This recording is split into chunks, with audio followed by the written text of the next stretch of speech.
Welcome to today's Commonwealth Club program. My name is Matthew State. I'm the Obendorf Family Distinguished Professor of Psychiatry and Chair of the Department of Psychiatry and Behavioral Sciences at the University of California, San Francisco.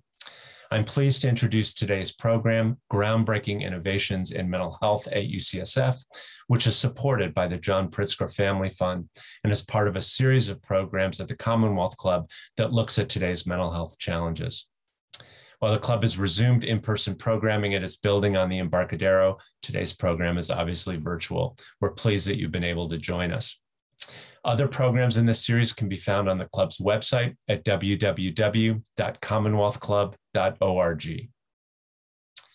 Today's program focuses on innovation in the area of mental health, and you'll hear from some truly brilliant young scientists and clinicians at UCSF who are revolutionizing how we understand serious mental illness and care for patients who are suffering.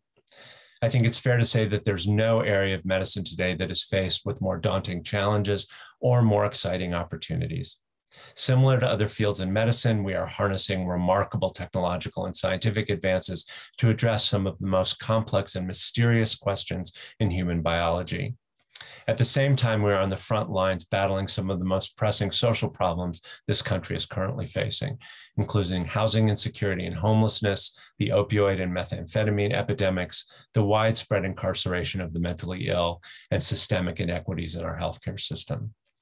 Today, you will hear about ongoing work that is addressing this full range of challenges and how the simultaneous pursuits of world-class science and clinical care, coupled with a commitment to the public mission at UCSF, drives the creation of new knowledge that has the potential to transform how we care for those suffering and may well hold the key to finally eliminating the stigma that so plagues our patients and their families. We are again thankful to the John Pritzker Family Fund and the Commonwealth Club for presenting today's program. I'm now pleased to turn over the program to my colleague, Andrew Crystal, the Vice Chair for Research at UCSF's Department of Psychiatry and Behavioral Sciences, who will serve as the moderator for today's program. Andrew. Thank you, Matt. Hello and good afternoon. I'm Andrew Crystal, Ray and Dagmar Dolby Distinguished Professor and Vice Chair for Research in the Department of Psychiatry and Behavioral Sciences at UCSF. Before getting started, I wanted to again thank the John Pritzker Family Fund for supporting this series of programs on mental health at the Commonwealth Club. There could be no more important time to have these conversations. I'm pleased to be joined today by several of my UCSF colleagues. To start today's program, each will give a brief overview of their work, and then we'll have a discussion covering a range of topics, including areas where there is excitement about. Well, it appears that Andrew Crystal, our moderator, is having technical difficulties. Thank you, Chris. So I'll jump in for him here. I'm pleased to be joined today by several of our UCSF colleagues here. To start today's program, each will give a brief overview of their work, and then we'll have a discussion covering a range of topics, including the areas where there is excitement about emerging innovative treatments in the mental health field, important areas of challenge, and areas where the work of these individuals overlap. So we'll also invite audience questions. If you have any questions for one or more of the panelists that will talk today, please post them in the YouTube chat box, and we'll get to that, as many of them as we can. Okay, so let's jump into today's program. We'll start with Christopher Bartley. He's an adjunct instructor in the Department of Psychiatry and Behavioral Sciences and a Hannah Gray Fellow through the Howard Hughes Medical Institute. Chris, can you tell us about some of your work today? Yes, thank you, Catherine, and thank you to the Commonwealth Club for hosting this program. So I'm a physician scientist here in the Department of Psychiatry and Behavioral Sciences, and I actually did my psychiatry residency training here at UCSF, and I was really overjoyed to be able to stay on after training and to put both my MD and my PhD in neurobiology to work. So all of our psychiatric medications act directly on the brain, but we're increasingly learning about the intricate relationship between the brain and the immunosystem. So one question that I'm focused on is whether the immune system is an underappreciated therapeutic target for a subset of individuals with mental illness. And so on the physician side, I have a small immunopsychiatry clinic where I provide consultations for adults with known or suspected immune-related psychiatric disorders. And then on the scientist side, I work closely with investigators in the Division of Neuroimmunology to discover new brain-targeting antibodies that may be relevant or may cause neuropsychiatric illness. So this research has been generously supported by the Howard Hughes Medical Institute, as well as the Dita Blair Research Initiative for Disorders of the Brain. Great, thank you. So I'll introduce myself as well. I'm Catherine Skangas. I'm a health sciences assistant clinical professor in the Department of Psychiatry and Behavioral Sciences here at UCSF. My work centers on using new brain stimulation technology to develop personalized treatments for major depression. Depression is incredibly common. There are 250 million people worldwide, and it's a leading cause of disability. And I think, the need for mental health treatment is more evident than ever during this current COVID climate. While therapy and medications are effective in the majority of people, there's a substantial minority of people who remain resistant to all available therapies. We're all familiar with cardiac pacemakers, which deliver small electrical pulses to the heart to maintain an appropriate cardiac rhythm. The brain, like the heart, is an electrical organ. It's a very complex organ. It has 100 billion neurons. These are organized into brain circuits. And we're really starting to appreciate the intrinsic electrical properties of a healthy brain, and also how this circuit functioning can go awry in disease. And so from this perspective, the idea of brain stimulation might seem obvious, but developing a pacemaker for the brain, which is also known as deep brain stimulation, where you place an electrode inside the brain and deliver therapeutic stimulation, it's been a daunting prospect given the brain's complexity. And initial positive efforts of DBS by other groups have unfortunately not replicated in larger studies. And there are a couple of reasons this might be. First, the experience of depression is different across patients, which is also likely reflected in their neural circuitry. All of our brains are wired differently. And the second reason is that, like early cardiac pacemakers, early brain stimulation has applied a stimulus without being guided by any signal back from diseased tissue. So in a multidisciplinary collaboration at UCSF, we're developing novel personalized approaches and leveraging artificial intelligence technology to develop personalized smart brain pacemakers. And we recently demonstrated the proof of principle of this approach in one severely depressed patient. And in this patient, we mapped out her personalized brain circuitry, identified brain signals that encoded her depression, and then developed a strategy to trigger a pulse of stimulation when this depression signal was sensed. And we're now delivering this life-saving stimulation directly to her depression circuits to treat her depression. We're also running a larger study of this new treatment, and we have plans to translate the treatment so that it can be performed through non-invasive modalities as well. So I'd like to introduce our next person, Andrew Lee. He is an assistant adjunct professor in the Department of Psychiatry and Behavioral Sciences. Andrew? Hi there. So my name's Andrew Moses Lee. I'm the director of the OCD program here at UCSF. I'm also a neuroscientist that runs a lab focused on understanding brain networks underlying OCD as well as other anxiety spectrum disorders. So a lot of the goal of my investigations is to identify points of intervention within brain networks for targeted brain stimulation therapies. We specialize in using imaging as well as brain recordings to characterize patients' brain networks. And then we use brain stimulation modalities such as non-invasive transcranial magnetic stimulation, and as Dr. Skangos mentioned, deep brain stimulation to treat the most refractory cases of OCD and anxiety spectrum disorders. Thank you, Moses. I'm sorry, everyone. I have had an unstable internet connection here. Hopefully that won't happen again. Before we go on to introducing our next panelist, I just want to make sure that you're aware that we are going to be in answering your questions. We invite audience questions, and if you have any, please post them in the YouTube chat box, and we'll get to as many of them as we can. Next, I want to go to Fumi Mitsuishi. Dr. Mitsuishi is Health Sciences Associate Clinical Professor in the Department of Psychiatry and Behavioral Sciences at UCSF and Director of the Citywide Case Management at Zuckerberg San Francisco General Hospital. Dr. Mitsuishi. Thank you, Dr. Crystal, and the Commonwealth Cup for having us. I direct a UCSF clinic called Citywide Case Management. We provide intensive social and behavioral health services to over 1,500 San Francisco residents who experience serious mental illness, housing instability, often criminal justice involved, and a lot of trauma and abject poverty. Our motto is, we will meet our clients wherever they are, which means that our services are wraparound, rely on human engagement, and are outreach heavy. We believe that overcoming stigma, recovering from those challenges I just listed, and ultimately attaining a meaningful life are all possible. Today, I will share a project that aims to tackle methamphetamine addiction and promote digital belonging in a population left behind by the digital divide. Thank you. Okay, thanks everyone. Clearly, your cutting-edge innovations in mental health at UCSF are poised to address a range of mental health challenges at the individual level, address stigma-related issues, while at the same time helping address some of society's in our city and regions most challenging issues, from homelessness to substance abuse.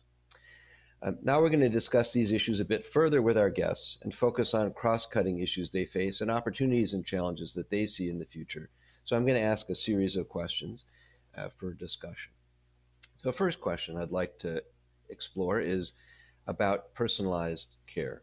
Although we'd like mental health care to be personalized, as occurs in some medical specialties like cancer care, there is unfortunately very little true personalization of care currently possible with some of our core approaches to treatment. That includes medications, brain stimulation therapies.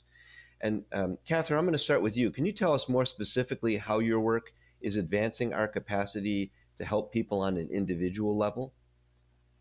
Sure. So our work is advancing the capacity to help people at the individual level by identifying where in the brain each person needs treatment, and then using a patient's own brain activity to determine when the treatment should be delivered. So let me tell you about how we did this for one recent patient. We first mapped out her depression circuitry to really an unprecedented degree of specificity. One of our collaborators and neurosurgeons here at UCSF placed 10 electrodes throughout her brain in regions related to emotion, and that's what's shown here on this brain. She came into the lab and stayed with us for 10 days with her brain connected to a computer. And then we could deliver electrical stimulation to precise brain regions and observe her response. And we observed an incredibly complex set of responses. For example, with stimulation in one region, she might say, I feel like I'm reading a good book. And in another, I feel tingles of pleasure. And by mapping out the circuit diagram for her emotional experiences in this way, we found one brain area, the ventral capsule, that when stimulated consistently took away her sadness and made her feel like, in her words, me again. So we then identified brain signals that encoded her depression. By listening in to brain activity while we asked her how she was feeling many times over those 10 days, we found a brain signal that predictably detected when her symptoms became most severe. And this signal was in part of the brain called the amygdala. And when amygdala activity was high, it predicted that her symptoms were at their worst. And then based on this information, we could implant a chronic brain pacemaker, an intelligent device that we programmed to work through an iterative feedback loop. The device delivers stimulation personalized to her depression, and it does so by continuously looking for that neural signal we identified, and then delivering stimulation when it is detected.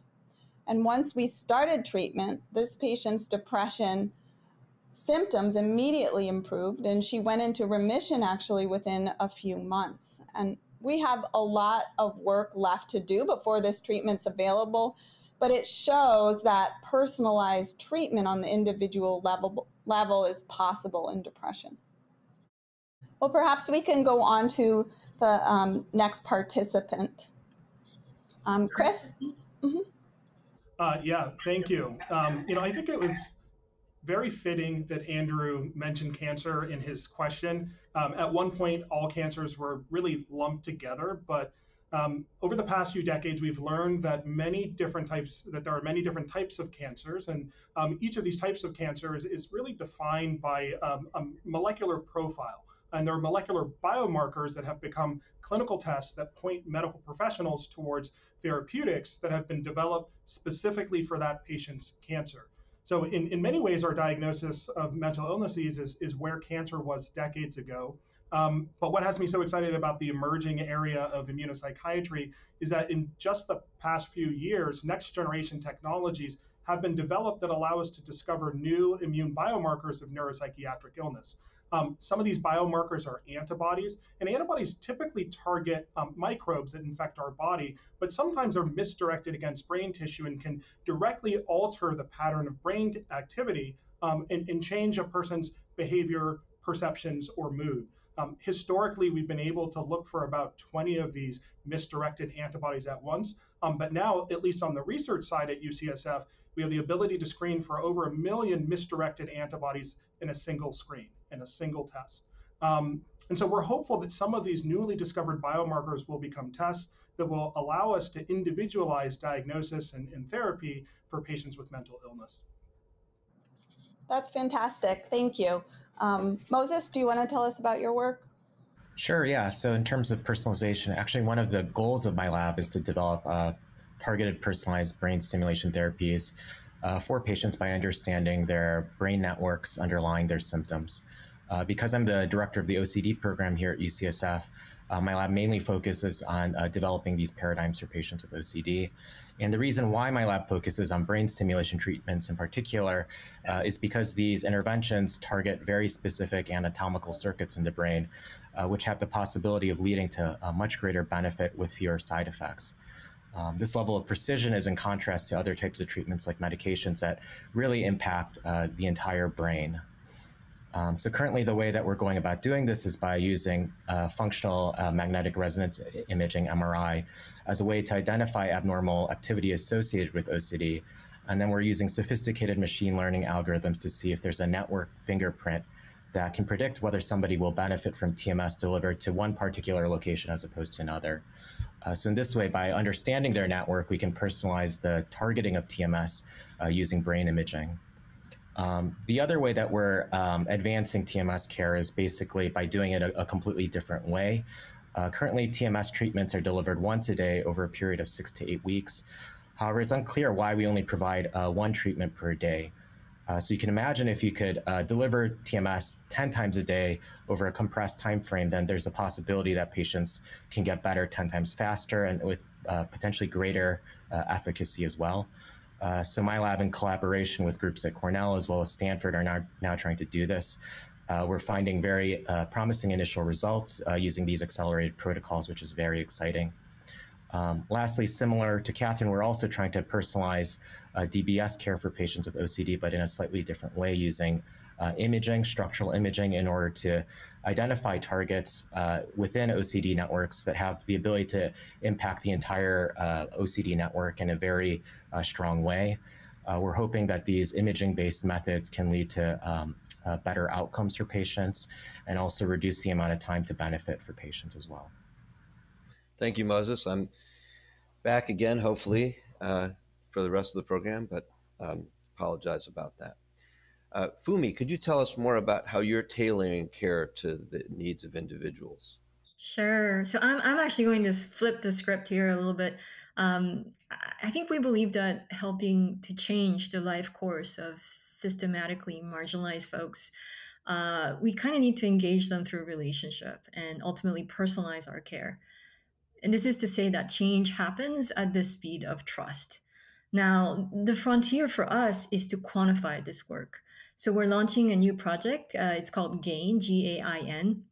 We're partnering with San Francisco Adult Probation Department to deploy a smartphone app called Sprocket to provide treatment for methamphetamine and other stimulant use disorders. This app will not only provide treatment, but it will also quantify clinical activities and facilitate evaluation of the project. I think the goal here is to understand and document the best implementation practices to tackle this scourge of methamphetamine addiction with people who face really huge challenges, including digital access and literacy problems. To us, personalized means customized, connection-based trust with the rigor of tools for evaluation. Thank you.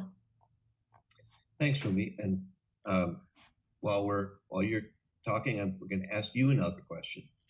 Sure. What has been the impact of the pandemic on your work? Yes, I think everyone's been affected by the pandemic. I can give you a little snapshot of where Citywide has been in our client population. When we first sheltered in place, I was honestly relieved by this public health step and worried also about our clients. Many of them live off about $20 a week. They can only eat one meal a day, and they live in these low-cost hotel rooms, small enough to just fit a single bed. Right when shelter in place happened, basic social services such as Social Security, so this is income source, they were shutting down. Health services were shifting to telehealth, which you can't really access when you don't have a phone or a data plan, don't know how to use Zoom, right? So, and of course, our clinic had to close down the therapeutic milieu where clients get meals and participate in groups and get daily meds and have community support. So huge losses here. I think that losing this community meant social isolation, more behavioral health symptoms, relapse to substance use, and overdoses. And these worries really came to be tragically true. So compared to 2019, right, the number of deaths in 2020 jumped by 50% among our client population, who you may also know that pre-pandemic, just in general, have always died 20 years earlier than most of us. We know now that these deaths were not due to COVID, but they were mostly due to drug overdoses. So the picture is quite grim. But at the same time, I think what the pandemic did was kind of give us flashes of hope. For example, we were able to distribute 250 donated cell phones from UCSF. These were a lifeline for our clients. And it was an initial trial to see what would it be like to have digital access for our clientele. We also collaborated with a nonprofit to distribute nearly 10,000 meals a week to people in need early on in the pandemic. And honestly, like more than anything, the resilience of our clients and all the people on the ground was really awe-inspiring. So that's it for my little pandemic update. Great work, thank you. Chris, I appreciate your response to the same question. What's been the impact of the pandemic on what you've been focusing on? Yeah, I think it's a good question. So, from the perspective of immunopsychiatry, the COVID-19 pandemic has really allowed us to test some long-standing hypotheses in real time. And there have been a number of epidemiologic studies that have shown that there's a correlation between a history of serious infection and an increased risk for a future mental health diagnosis. And it's been hypothesized that perhaps that relationship is mediated by autoimmunity, that the infection triggers autoimmunity, which may affect mental health. And so because so many people have been infected with SARS-CoV-2 and the testing has been so widespread, we've really had the opportunity to look at the relationship between infection and mental illness with much more rigor. So there was a recent study by Paul Harrison's group published in Lancet Psychiatry where they showed that COVID-19 patients have an increased risk of a future neurologic or psychiatric diagnosis, even when comparing to other respiratory viral infections. So at UCSF, we've had a chance to use some of the next generation technologies for immune profiling that I mentioned before to really take a broad look at the immune system in individuals with neuropsychiatric symptoms in the setting of COVID-19. And what we found is that in some patients, not only does the immune system show a response to the SARS-CoV-2 virus, but that there's also a dysregulated and mistargeted immune reactivity to their own nervous system. So we recently published a report in JAMA Neurology of 3 teenagers who developed acute psychotic and mood symptoms in the setting of COVID-19. And so we found both antiviral and anti-brain antibodies in the cerebral spinal fluid of 2 of these teenagers. And what we'd really like to know now is whether these antibodies are really driving the psychiatric symptoms or whether they're simply a reflection of immune dysregulation. It's going to take some time to answer that question, but I think that this pandemic has indicated to us that it's an important question to ask. Thank you. I want to shift gears with another question. We'll stay with you, Chris. How does your work have the potential to change the way we deliver mental health care or think about mental illness? Yeah, so the work that I'm doing really extends beyond COVID-19 research to mental illnesses more broadly. Right now, a typical workup for a mental illness is comprised primarily of a diagnostic interview and maybe some basic blood work. In many cases, this may be sufficient, but if you're at a tertiary care center like UCSF, it may include more advanced blood work, neuroimaging, and possibly genetic testing. However, immune testing is not part of the current diagnostic evaluation. So my work, really seeks to understand how we can apply the copious knowledge that we've gained about the immune system and medical illnesses to mental illnesses. The long-term goal is really to translate mental illness specific immune profiles into guidance for clinical decision making. And this work should really expand the number of tools that we have at our disposal to get the right diagnosis, which should ultimately get us closer to the right treatment. Thank you. Catherine, would you mind answering the same question about how your work is impacting the mental health landscape? Sure. Well, typical depression treatments like antidepressant medications are taken every day, regardless of whether or not a patient has symptoms. And our work has the potential to change the way we deliver mental health because it suggests there might be another way, that you could deliver treatment only when a patient has experienced symptoms as a means to treat the disorder. And delivering the smallest amount of treatment needed in this way has the potential to minimize side effects and prevent adaptation. It also changes the way we think about mental illness. Typically, disorders like depression are understood to be long-term disorders on the order of weeks or months. And for example, it can take 4 weeks or longer for an antidepressant medication to start working. In contrast, in our work, we conceptualize depression as a dynamic process where symptoms arise when dysfunctional activity emerges in one of these brain mood-related networks. So in this model, stimulation has an immediate impact on symptom severity. And if we apply this every time symptoms are severe, it can be employed as a means to treat depression. So this work suggests that other rapid-acting treatments like this could also be developed in the future. Moses, do you want to jump in here? Sure, yeah. So we're discussing now how we think our research can change the way we deliver mental health. So it's been estimated that about 10% of patients with OCD will continue to have severe ranges of symptoms despite attempts to treat them with medical as well as cognitive therapies. As the director of the OCD program here at UCSF, I see the majority of these patients in our clinic, and I'm keenly aware about how our existing models of mental health have very little to offer this very refractory patient population. So I think in these particular cases, a different paradigm is necessary where we understand the brain network pathology of OCD at a deep level by understanding the brain networks that mediate it. So in the future, what my clinic hopes to do is we hope to be able to get a brain scan on every single patient in addition to a thorough psychiatric evaluation in order to characterize a patient's network pathology associated with their OCD so that we can use this to target non-invasive forms of brain stimulation such as transcranial magnetic stimulation.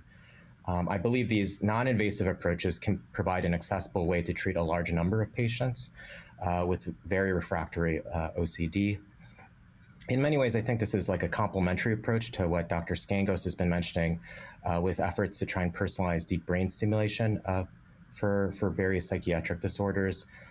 So I think that what this is implying is that in the emerging field of interventional psychiatry, there's going to be a very important role for neuromodulation to play as we try and treat these more severe and refractory cases. Thank you, Dr. Lee. Dr. Mitsuishi, appreciate your thoughts on how the work you're doing is changing the landscape of mental health. Absolutely. So, more than 60% of last year's overdose deaths were actually due to methamphetamine use. There's only one truly evidence-based treatment for methamphetamine use disorder, and that's called contingency management. However, interestingly, contingency management is not widely used because it's not reimbursed for insurance. That's because it provides rewards for behavior change. So, for example, a client or patient might get a voucher or some money for negative drug urine tests, right? And I think in our society, fundamentally, health is a personal responsibility. So there's a moral objection to pay someone to get healthy. Um, at the same time, there's an appetite for this treatment right now in sort of like the larger discourse. Senator Scott Wiener has pushed a bill through the California legislature to get it covered by public insurance. And the governor did not sign the bill, but set aside some funds in the state budget to pilot the treatment and figure out implementation steps. So the project that we're launching, which is again called the GAIN project, will provide contingency management through a smartphone app and delineate a roadmap on how to best deploy this treatment in this population, and really is aimed at moving policy. So that's the way I think about changing the landscape. Thank you. Another question for you, Fumi. How can we help ensure everyone benefits from all the innovations that we're hearing about? So, in particular in your work, how can we make sure your work can reach the communities most impacted by challenges, including things like stigma? Yeah, I mean, I think this is such a broad question and one that has so many answers. I think the ultimate goal of what we're doing, all of us here, but specifically in public psychiatry, is to reverse stigma. There's obviously a vicious cycle that happens when a disorder is stigmatized, or a person is stigmatized for a disorder that they have, leading to late detection, inadequate treatment, and also leading to an inability to participate in society. That in of itself can be incredibly debilitating. So I think our role is to reverse this. And we have to highlight strengths rather than pathologies and help our clients, especially the folks I'm working with, to seek dreams rather than just the bottom line. And so one growth point that we identified during the pandemic is the need to address the digital divide and to move towards something that I'm calling digital belonging. The acute consequences of our clients to be disconnected from their support during the pandemic led to isolation, loss of housing, sometimes death, like we talked about. More chronically, as our society moves towards increased digitization, our clients will not only experience poorer health outcomes because digital health is here to stay, but also be increasingly left behind and no longer belong or have very little chance to belong. So digital belonging is an important goal. We need to systematically assess and address literacy, digital literacy, provide the right tools. So for example, I have a client who has hand tremors. These are caused by our medications, the medication I prescribe, right? And a smartphone may not be the best tool for them because it's hard to use that when you have a tremor. So flip phone or voice command may be better, right? So right tools.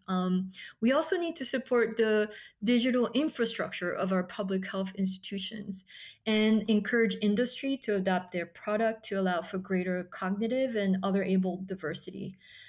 Part of what we are doing with this GAIN project will be to use contingency management to encourage participation in the digital world. Thank you. Obviously addressing this issue in a comprehensive way on many fronts. It's very exciting. Yeah. Dr. Bartley, appreciate your perspective on this issue. How can we ensure everybody benefits from the kind of innovations you're bringing to mental health? Yeah, I mean, it's a great question. So, my personal clinic really focuses on what I sometimes refer to as lost patients. And these are individuals who have a neuropsychiatric presentation with no named illness. And so the neurologists may say, this doesn't look like a neurological disorder to us, and they refer that patient to psychiatry. And the psychiatrist may say, this doesn't look like a psychiatric disorder. And so that patient becomes lost. And so, one of the things that's been really nice about working here at UCSF is that there's been support for forming a clinic that really, supports crosstalk between both neurology and psychiatry, so that when we have these patients that may not meet criteria for a well-defined illness, that we can put our heads together and think about how to do a deeper workup to try to provide that person clarity and ultimately to provide them the right type of treatment. But outside of that, I think that the question also, spoke to stigma. And I think that there's still a perception that when someone has a mental illness, that it's somehow their fault, which can cause patients or families to delay seeking treatment. Relatedly, when patients do seek care, some patients or family members might push for a biological explanation in an effort to offload the blame. Yet in my own line of work, we know that psychological stress can negatively impact the immune system. So, how we interpret these markers of immune dysregulation and the direction of causality won't always be so clear. Looking back to that COVID-19 study that I mentioned before, it's notable that although all three of these teenagers presented similarly with acute onset mood and psychotic symptoms, one of them didn't have detectable antiviral or anti-brain antibodies. So personalized mental health in the age of biomarkers doesn't really mean that everybody will have a biomarker-based diagnosis and a biomarker-guided therapy, but rather that we can start to identify those patients who would most benefit from a biological intervention and those who would most benefit from a social or psychological intervention. I think we want to be careful not to look to biology to serve as an explanatory model for all human suffering. Any of us who have been in a romantic or filial or familial relationship, we know that how we're treated has a real impact on our well-being, and fears of how we might be viewed or treated by others because of our own personal characteristics, perhaps, can prevent us from seeking mental health care. So, I really think that one of the strengths of the new Pritzker building that's opening is that outpatient medical and mental health services for adolescents and teenagers are going to be co-located in the same building.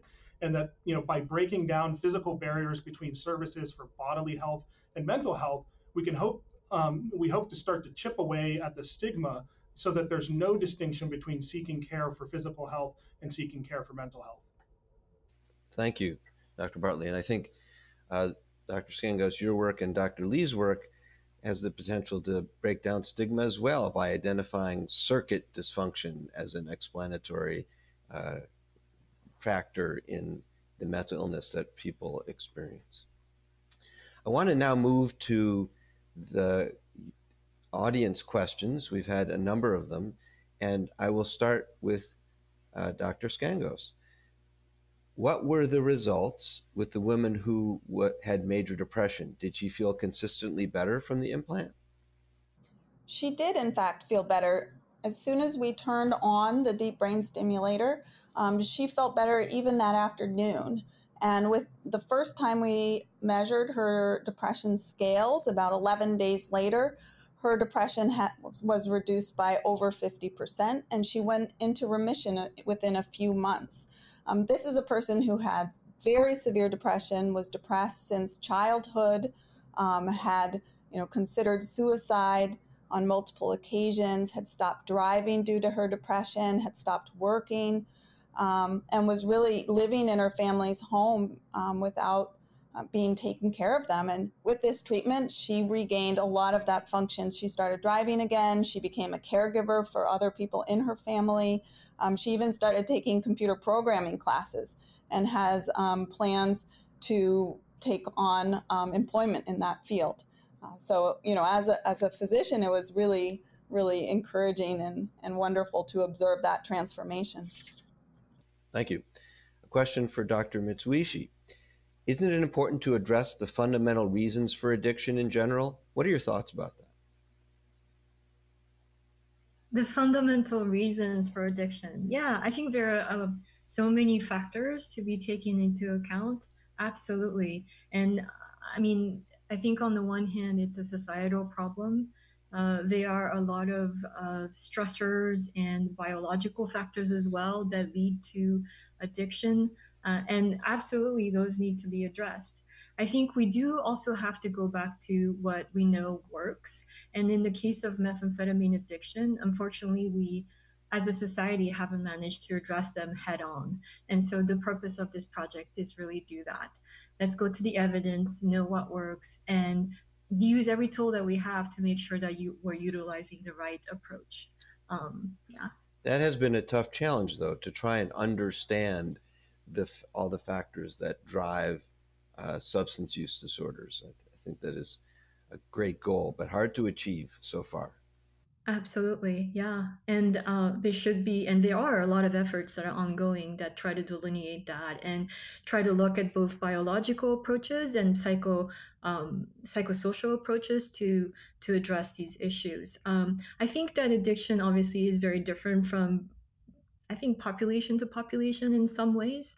I don't think you can use a blanket approach to address the issue.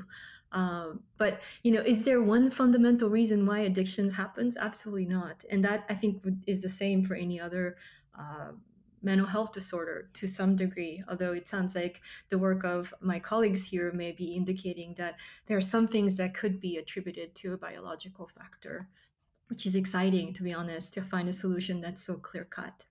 But the biological factors vary.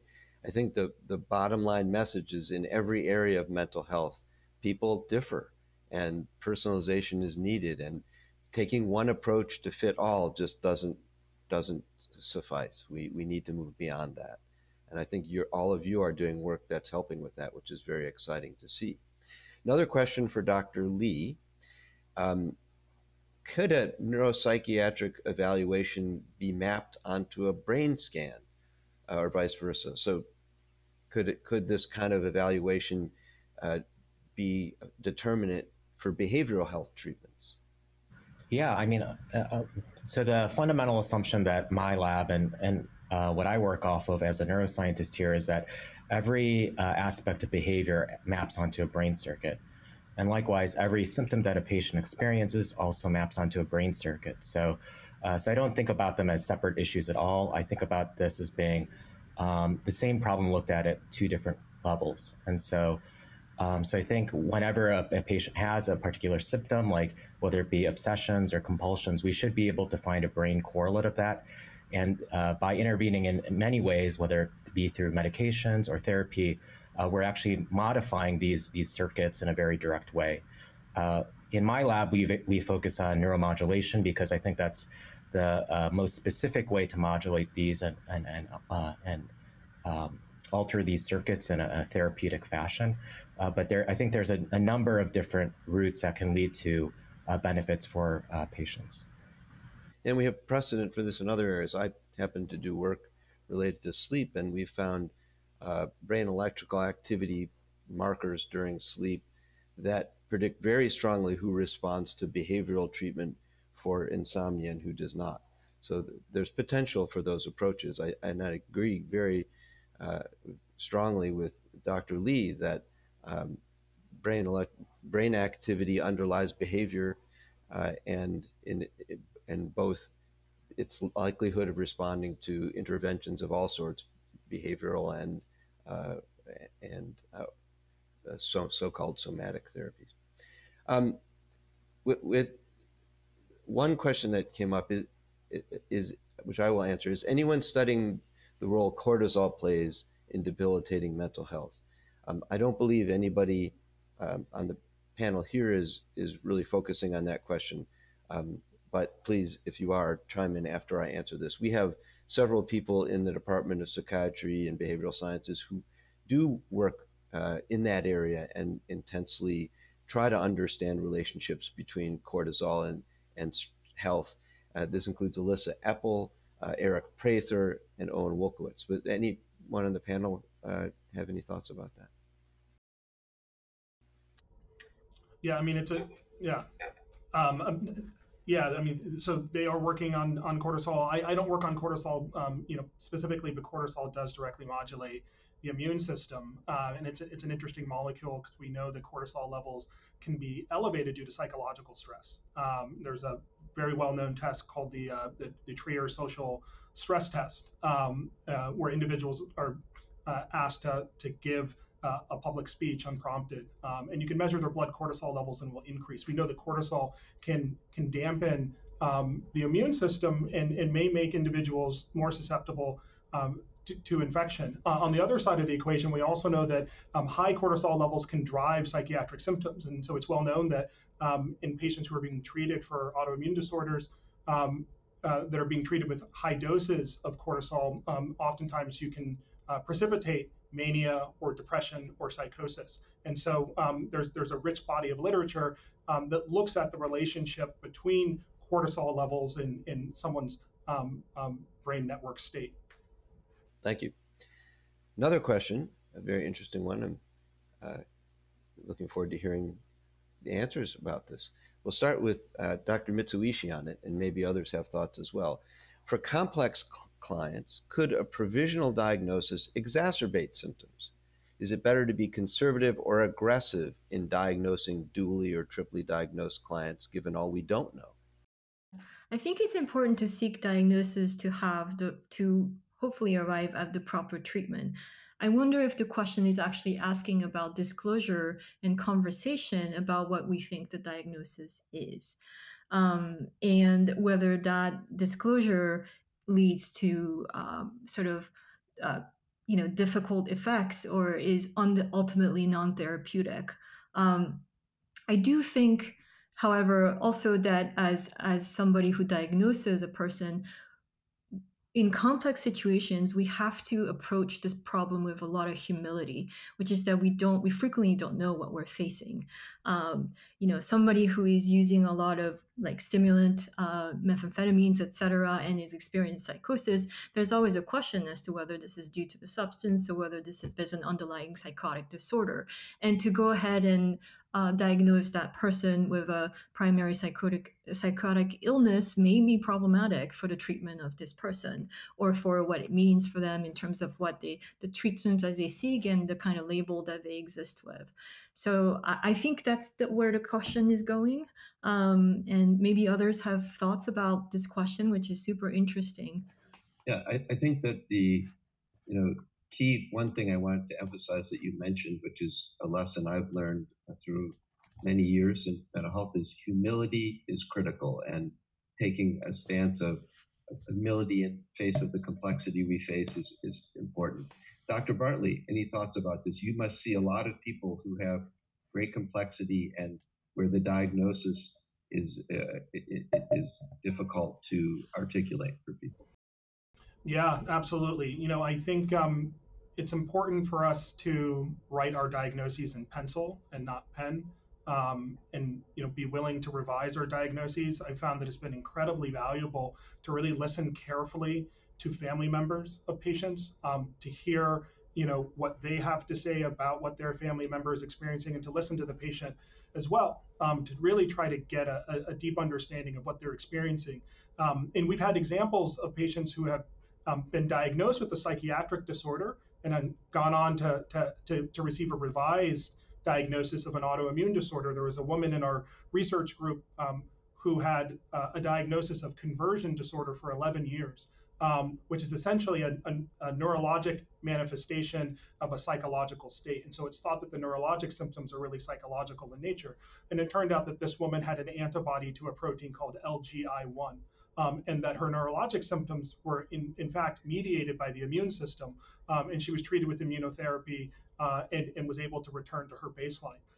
More recently, I've had a patient with a diagnosis of bipolar 1 disorder who also has high levels of autoantibodies that are associated with neurologic illness. And because she has an underlying diagnosis, these antibodies were overlooked, and she's been suffering for years with neurologic symptoms. And so, through counsel and work with my neurology colleagues, we were able to add this additional diagnosis to her underlying psychiatric diagnosis. And so I think, we just have to be vigilant, in terms of really thinking broadly, and gathering as much data as we can from both families and patients and our other medical colleagues.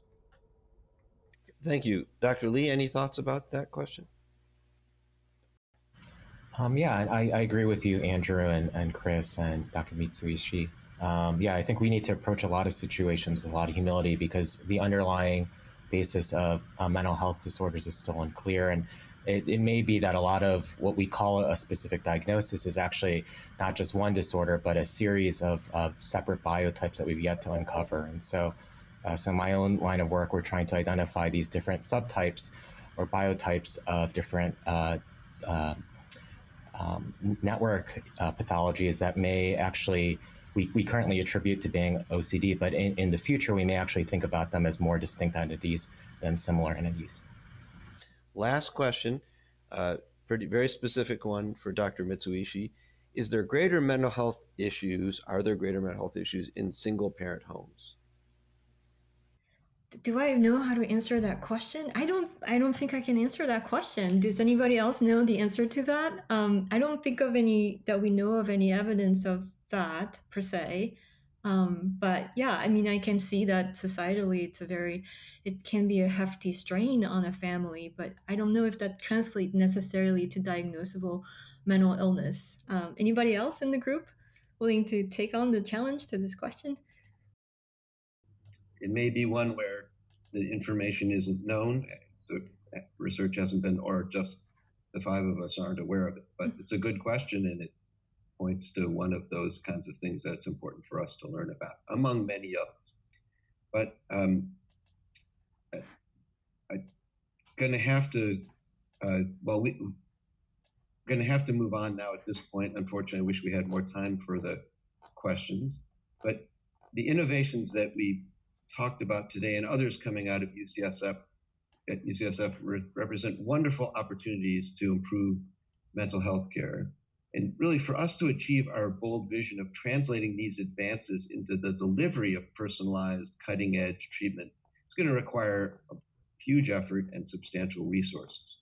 As we head towards the end of this program, I wanted to give each of our speakers a final opportunity to discuss what they see as the biggest opportunities and the biggest challenges. I'm going to start with Dr. Mitsuishi. Could you give us your perspective? Yeah, so this is such an important thing to highlight, opportunities and challenges. I think, so first of all, I just want to say that the GAIN project is funded by philanthropy, and we feel so grateful to have the support to do a project that would otherwise not happen. And with that, what I've been thinking a lot about, and many of my colleagues have been, is how can we get support to create a center of excellence for public psychiatry? This would be an innovation hub for bold new ideas, including things like digital belonging, that can change how we tackle broad social issues faced by people who experience behavioral challenges. And the point of that is to bring a scientific framework to assess the evidence behind these ideas. It's really also exciting that there's a high level of interest and social concern and public funds available to tackle many of these behavioral health connected social problems. And but honestly, that more support is needed in the area. The challenges that we face are inadequate infrastructure support in the entire public behavioral health system of care. Also, the need to address something that I will call moral injury, moral distress, moral injury, and vicarious trauma of our providers. And this is a hefty toll that it's sort of levying on our folks. Lastly, there's a significant shortage of trained clinicians due to the inadequate compensation in an area with high cost of living like the Bay Area. So those are really the big challenges that we're facing. Thank you. Dr. Bartley. Yeah, I think that, one of the biggest challenges for me is in the clinical setting. When I suspect that there's an underlying immune process, it can be a real challenge to do the diagnostic immunologic workup for that patient. And oftentimes this is just due to, the complexity of the medical billing system. And it serves as a roadblock, in terms of getting the data that I need to really come to what I believe might be the right diagnosis.